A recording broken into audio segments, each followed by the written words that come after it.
dear Redditors. What's the most eerie, unsettling thing you've ever encountered while hiking and/or in the woods? Story 1. The walking things that follow you. Almost every day, my friend and I used to walk in the woods by his place. When walking, we'd hear the sound of footsteps alongside us, behind us, ahead of us, all around. It sounded like people walking in the woods. If we stopped walking, the sound of steps would stop. If one of us walked and the other stood still, there was no sound of footsteps. We had to both walk. This went on for years. We'd stand still and look everywhere and see nothing. Nothing but the trees. Take a few steps and we'd immediately hear people walking around us. One day, we were walking down the road instead of in the woods, and we heard the same noise of footsteps from the woods. We looked into the woods and there was a little tiny bird. It was hopping in the leaves at exactly human walking pace.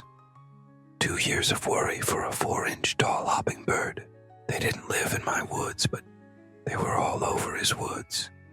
It was nice to solve a problem with a happy ending.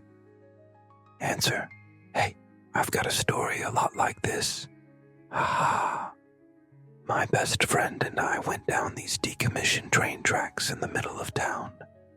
It got dark while we were in the woods, and we didn't notice until there weren't any lights around. It was pitch black, and I realized that we were on a bridge. I told him it was creepy, and we looked over the side to see just a void. It was that dark. So we keep walking, a little creeped out, and we hear this noise. We stop dead in our tracks, ask if the other heard it, and then we hear it again. Radio chatter, it sounds like, in the middle of the woods in the dark on abandoned train tracks with no one around. He grabs my arm and we took off, like track star fast.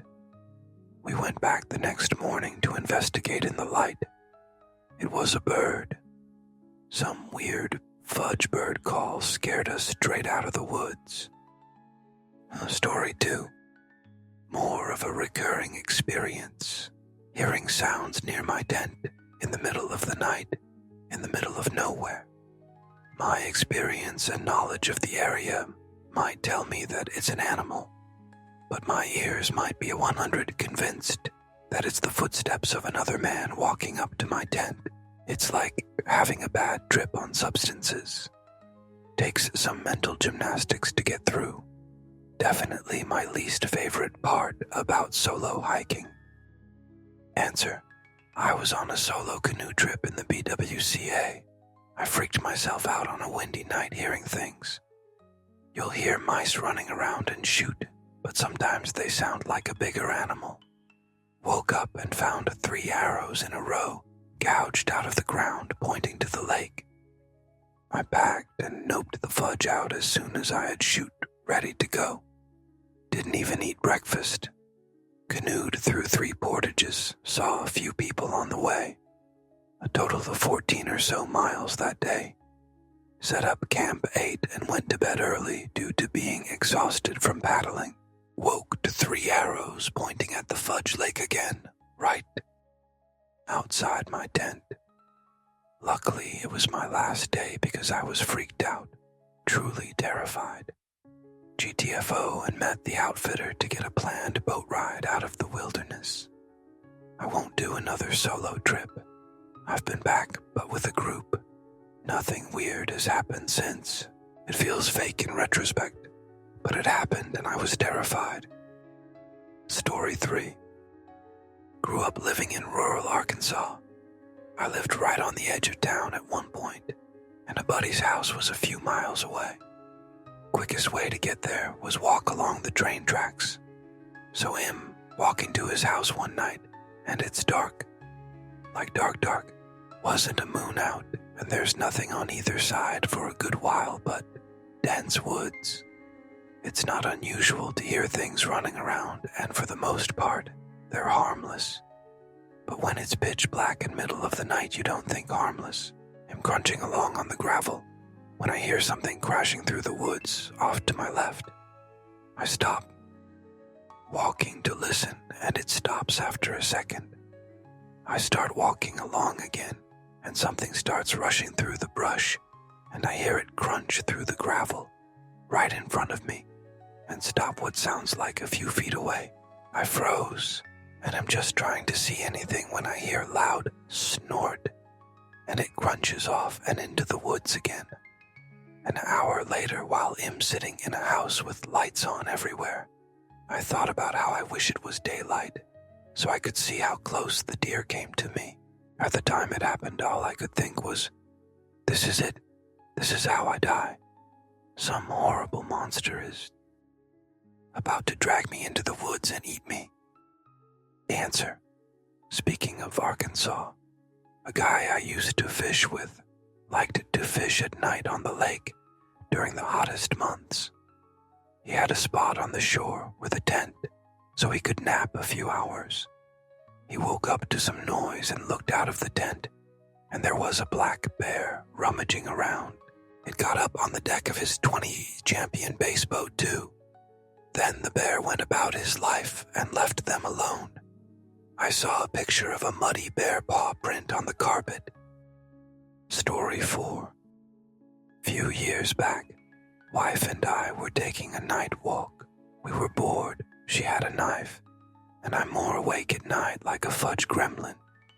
We get up to a canal trail and 2 people pass by, but they're not talking,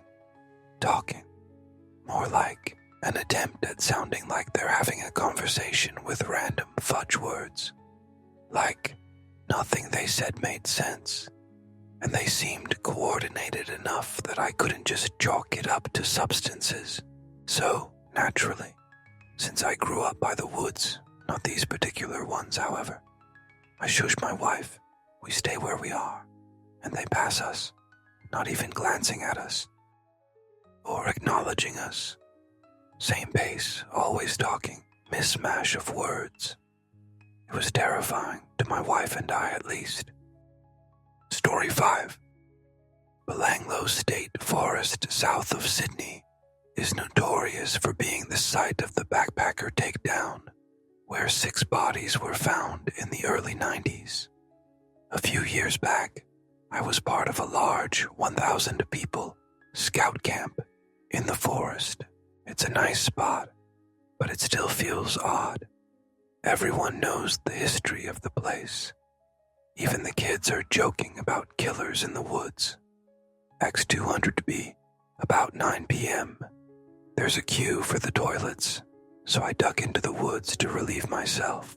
About 30 meters into the trees, I look down and realize I'm standing in a small scattered field of bones. It probably only took a few seconds for me to realize they were animal bones, but it was the longest few seconds of my life. Story 6. Some dude just shoot in a 5-gallon bucket. Not on a trail, no possessions with him. Just like he grabbed his shoot bucket and went to his place to take a shoot. Answer. Limau. This just reminded me of years ago when a friend and I were mountain biking on a highly trafficked trail. We're riding down this real nice flowy section of trail, and not more than 2 feet off the trail was this guy. His pants and underwear were next to him, and he was just there shoot. We come around a bend and see him, and he screams, "I'm sorry." Genuinely seems like he had an emergency, but I'll never understand why he didn't just go, I don't know, 10 feet off the trail into the bushes or something. There was ample cover to do your business in any direction, right off the trail. Story 7.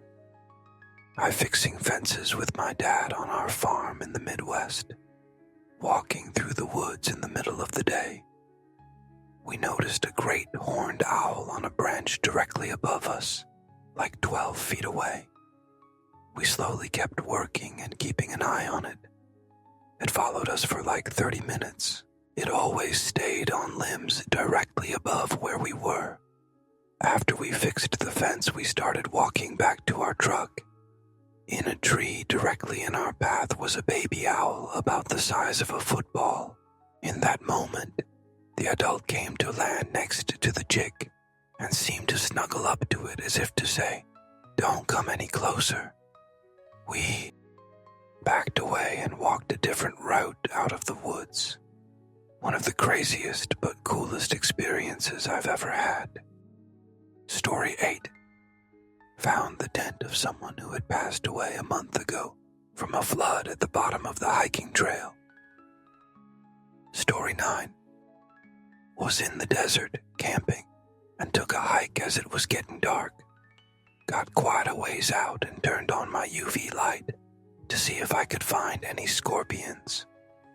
Turns out they found me, because by the time I turned my light on, there had to have been 10 within 5 meters of me, noped out of there real fast while almost pissing my pants. Story 10. Fresh, deep claw marks on a tree trunk. It was in Northern California, so we assumed it was a mountain lion. We were about 1.5 hours from the trailhead, heading back. There were 3 of us, 2 guys, 1 girl. So enough to be intimidating, but for me, that still didn't erase that gut feeling of knowing I wasn't the predator in the situation. Answer.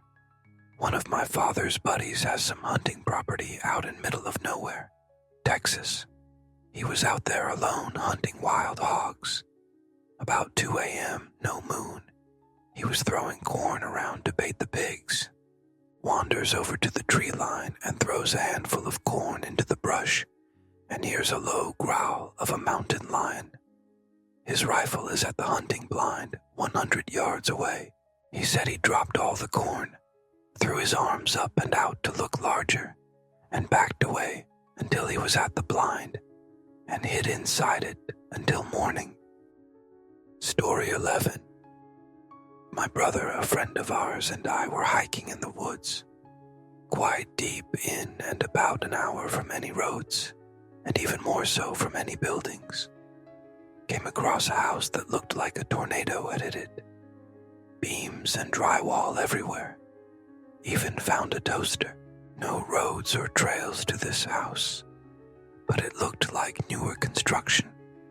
We explored for a bit, then headed back out.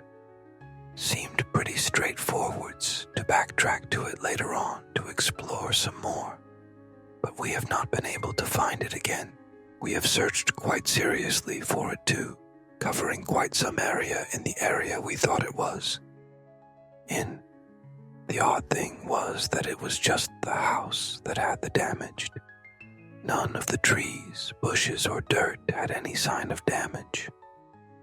Story 12. This is my story. It was posted in response to a similar Ask Reddit thread 8 years ago, but has since been deleted. Fortunately, it's been preserved. It was near Halloween time when my friends and I were telling ghost stories. My friend said she was going to tell a story about her parents' first date. She said she didn't like telling the story since it was actually true, but we prodded her on. To cut to the chase, the parents had spent a nice, if awkward, first date, and around the time that they would have said good night, the male in the situation, my friend's dad, suggested that they go for a midnight hike up Provo Canyon.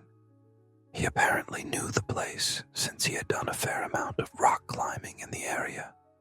So the two drove up the mouth of the canyon, got out of their cars, and started hiking under just the light of the stars, since it was a new moon. At some point, the male starts getting a bad feeling, since the pathway ahead, which would pass under some trees, would be dark, and because it was getting to be quite late, he ignores the feeling and presses on. In later rehearsings of the story, the female would say that she had felt the same feeling at what was probably the same time, though she didn't know the trail like he did. A minute later, the feeling came back to the male. He ignored it again and started walking a bit of the way into the trees when his foot hit something soft in the middle of the path. Under the trees, it was too dark to see just what this soft thing was, and the feeling came back stronger than ever. Instead of finding out what his foot had bumped into, he and the female both agreed to hightail it out of there. Years later, after being married for some time, they were watching an interview with the serial killer, Ted Bundy. In response to a question asking him to describe the time that he felt the closest to being caught, he explained about the night that he lured a girl into Provo Canyon and had just eliminated her when he heard some people coming up the trail. He explained how he hid in the trees just in time, only to watch some guy walk right into the body and for some reason just turn around and walk away. TLDR. Friend's parents stumbled onto a fresh corpse left by Ted Bundy on their first date. Story 13. I don't know if this counts because it was staged, but when our groups of families would go camp, the adults had a tradition where they would do a scary hike or something like that. One of the dads would go off and pretend to be a monster or something to put on a show for the older kids. Being 5-6 years old, I was pretty scared, and when we were running from the monster, my dad accidentally tripped. To make it more dramatic, he said, "Oh no, go on without me." So we ran and left him behind, and I was bawling because I legitimately thought my dad just died. When I saw him coming back to the campsite, I was very confused, but relieved. The worst part was that both my parents had gone to a funeral of a father from our church who had died that morning, so my mom was not happy. Answer: when I was growing up, my dad got really into Halloween. We would invite a bunch of people over in mid-October, where we'd have a costume party, complete with pictures of everyone and an old beat-up trophy for the winner, and a scavenger hunt. We lived on about 7 acres, with about 5 of those acres being woods. He would work for the 2 weeks leading up to the special day preparing the land for the hunt. He'd have it set up where 2 teams of about 8-year-olds up to late teens, about 10-12 people per team adult chaperones, would have different paths that took them to all of these same events clues at different times. In the end, the teams had to find this old skeleton key somewhere on the property. The clues were all wordplay and involved real thinking to get to the next clue, where there'd be something else set up to scare us. I know it's not the topic of this thread, but he had some truly epic setups that I'll gladly expand on if you want. ETA. One of my favorites was just a shallow hole in the middle of the pathway, in which he buried a weighted switch. When stepped on, it triggered an air horn and a spotlight, 4 FT from the person's face. It worked every time, and it was so simple. It was a last-minute thing he added that had nothing to do with any clues. He had it set up once where he was a mad scientist. When the teams got to his station, he was rambling on and on about the wrong blood. He'd pick up a 5-gallon bucket, dip his finger in, taste it, and scream about it being wrong. Then, he'd launch the liquid into the woods behind him. On his 3rd bucket, he dumped the whole thing over the team. Only it was dyed hay. He had a Jason-masked guy with a chainsaw behind a big table, with the clue blatantly out in the open on top of the table. When the teams gingerly stepped up to get it, someone jumped out from behind the wall and knocked the Jason guy down and became the hero. When the team relaxed and someone reached for the clue, another guy reached up from behind the table and came down with a chainless chainsaw right on the wrist of the person grabbing the clue. But my absolute favorite was basically a short play. When the team got to a point in the wooded path, my brother and his GF at the time was set up in scene 1. He stepped on a pedal that lit them up with a couple of spotlights. He was the executioner, She was the criminal. She had long, dark, curly hair and a beautiful medieval dress on, laying on a big block of wood. She started pleading with him to let her go, and they can run away together, and the king will never find them. He was apologizing and saying the king would find them. Then he let go of his pedal. Immediately after it got dark, my uncle, who was about 20 days off to the left and behind him, all dressed in royal garb and a crown, stepped on his pedal and was lit up with the spotlight. He spewed a bunch of "eliminate her, you fool" stuff, and she'll never love you, and how the executioner was under the king's rule, yada yada. At the end, he screamed, "Eliminate her, no," and let go of his pedal. Meanwhile, as the king was speaking, my brother's girlfriend had climbed down, and they put up a dummy with the same clothes and a matching wig on the wood block. When everything went dark and my brother stepped on his pedal, he said, "I'm sorry, milady, it must be done." She started screaming from behind the table. He brought up his very real medieval axe and chopped her head off. She cut off her screaming just as the dummy head flew off and spun around on the ground. My brother lifted his head and stared at the team for a few seconds and said, "Unless you want to be next, continue down the path to your next clue." Story 14. A human jawbone. When I was 8 years old, I was living in Milford, Michigan. There was a slightly wooded field across from my aunt's farm property, down from a mobile home park called Child's Lake. I was walking with her dog, who started digging, and I went over and picked up a jawbone. I thought it was cool, so I brought it home. My aunt told me it must be an animal's jawbone, and I went home. Found out later they found a couple victims of a serial killer named Leslie Allen Williams buried out there. He'd eliminate 4 girls from the area. Story 15. Weird woods in upstate NY, infamous. No cars in parking lot. Deep in trails, encounter an old man who stops me to chat. No big deal. He asks me if I'm Celtic, huh? No, man, I don't think so. He says, too bad these woods are watching you, and they'd like you better. How'd he get out there? I was thinking on the drive home. The rest of the hike, I was thinking what a weird thing to say. Now I think, WTF. Story 16. I watched this story on YouTube, actually. I was diving down a rabbit hole and came across this show from the early 90s that had paranormal stories. I usually don't get freaked out watching this sort of stuff at 2 p.m. during the day, but this one got me. I can't seem to find the video as the data didn't save for me. If I find it again, I will post it. This man was driving home when his car broke down at night.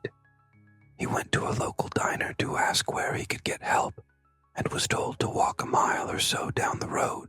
On the way, a car pulled up beside him with a man offering him a ride. The man said, "I will give you a ride," in a tone that was very high. He gets in. Throughout the journey, they start talking, and the driver starts talking about some celebrity. The man said, when he mentioned the person, he said it was the creepiest feeling he has ever had in his life. The sound of his voice mentioning it was incredibly eerie. So turns out the driver gave him his card with a number on the back. He owned a restaurant or club. The next day, it was mentioned on the news that the person the driver was talking about had died. He said he was so disturbed by it, he called the number on the back of the card asking for the driver only to receive angry answers. Eventually, a woman answered and said, "Please don't call here again. Was my husband and he has been dead the past 2 years. I can't remember how it came up, but he had asked her, had her husband a high voice, and she said, no, he had a very deep voice. How the man had died was by tragic end. He shot himself in the throat. Story 17. I once took a hike around some trails that were near to me. I'm surrounded by woods. At one point there was a fork in the trail and I signed with an arrow on it, pointing to one of the trails, so I decided to follow it. After about a half hour of walking, I came upon a very old-looking home. This was in the dead middle of the woods, with lights on. It looked like there was people in there, but no one was moving. I noped right the fudge out of there and made my way home, where I got my phone and checked Google Earth and found the trail, but no building. I went back the next day in the daylight, and the trail was a dead end with absolutely nothing there. It still bothers me to this day. Story 18. Oh God, this brings back an interesting one. I was on a fun woodland walk with my son. He was about 4 years old at the time, and a close friend of mine, taking photos, exploring nature. Beautiful summer day.